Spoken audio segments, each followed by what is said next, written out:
Je pense que c'est une polémique de plus que le 15 de France aurait pu s'éviter, surtout après l'été catastrophique qu'on vient de vivre.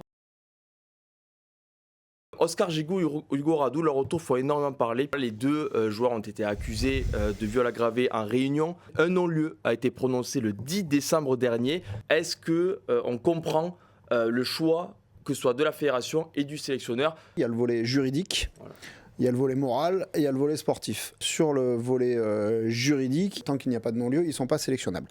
Le volet moral, c'est celui qui fait le plus parler aujourd'hui, qu'à partir du moment où il y a eu le non-lieu, si on s'en tient à la règle édictée par les responsables de la fédération, ils sont sélectionnables. Donc Fabien Galtier avait tous les droits de les prendre dans cette liste. Enfin, il y a le volet sportif. Sont-ils incontournables? Non, dans le sens où à ces postes-là, il y a beaucoup de joueurs. Sont-ils aujourd'hui, par contre, en lice pour être sélectionné? Oui, il y a match avec tous les mecs, donc leur sélection peut s'entendre de ce point de vue-là.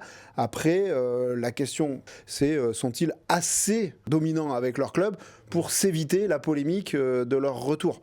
Ça, c'est à Fabien Galtier et à son staff d'en juger. Eux, ils ont considéré qu'ils étaient des atouts pour le 15 de France et ils les ont sélectionnés. Je pense que c'est une polémique de plus que le 15 de France aurait pu s'éviter, surtout après l'été catastrophique qu'on vient de vivre, qui a été émaillé de nombreuses affaires. Je sais que le non-lieu a été prononcé, je rejoins tout à fait Jérémy sur tout ce qu'il a dit. Dans les faits, ils peuvent être sélectionnés. Je trouve qu'ils ne sont pas indispensables et en fait, je trouve que ça rend pas un service à la fois au rugby français et même à eux-mêmes, parce que la preuve en est qu'aujourd'hui, on va redébattre de tout ça, et à mon sens, il aurait peut-être été plus intelligent de laisser passer le temps. Voilà, je veux dire, les joueurs vont bien maintenant, ils sont de retour chez eux, ils jouent en club, ils perçoivent leur salaire, tout va bien. Je veux dire, l'équipe de France, à la rigueur, c'est la cerise sur le gâteau.